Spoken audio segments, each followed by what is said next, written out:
If you need prayer or have questions, email Annamarie at 5minutesadayWithGod@gmail.com. Be sure to like and subscribe to our videos so that more people can hear the Word of God. Good morning, and welcome to 5 Minutes a Day with God, and welcome to Thursday. And we're finishing out Psalms 119, and we've just been going through different stanzas, so we're not going through all of them because they start with every single letter of the Hebrew alphabet. So let's look at, today we are in 145.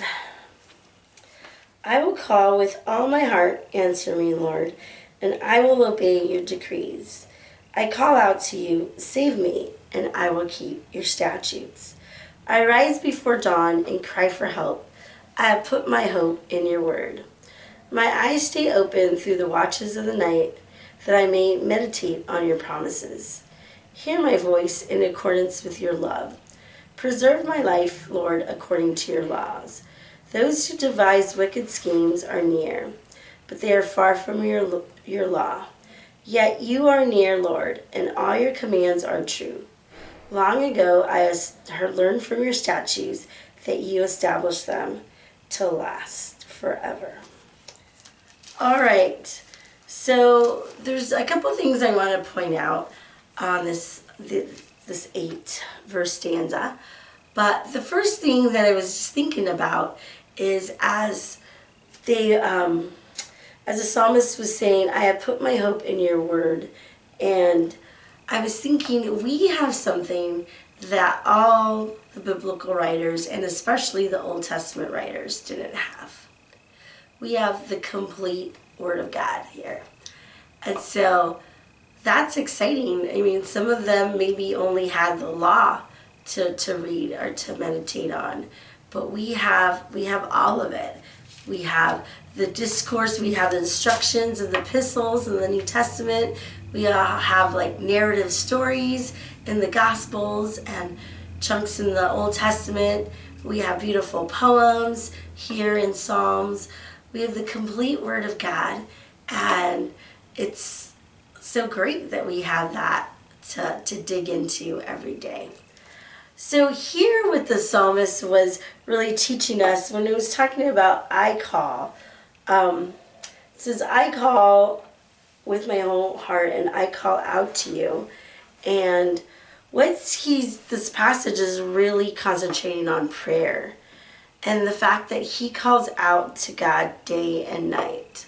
So he's praying to God all day, right? It's not something, I only just pray to God when things are good or when things are hard. I call out to him because I need help. But it's part of his day. It's part of his rhythm. And so from his experience, he gives us this model to pray, so to speak, because he says he's praying that we should be praying wholeheartedly, right? That God would give us a heart that is on fire for him. So that God would give us a heart for his law, for his precepts, for the principles that he has for us.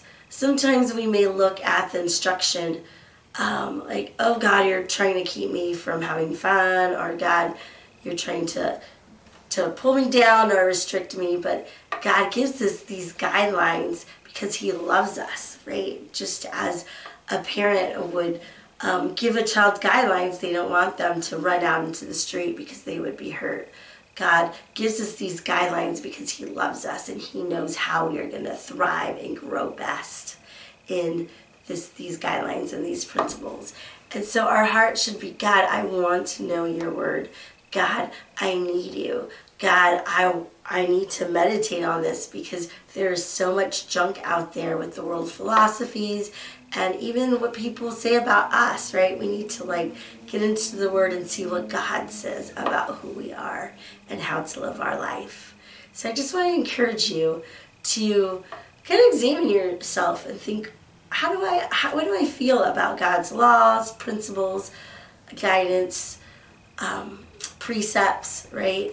Do I ignore them? Do I feel like they're a burden? Do I just try to live my own way, or do I see it as a gift and a joy to be in His Word and following His principles and precepts? So have a good day, and we'll see you tomorrow. And 5 minutes a day in the Word can change your life.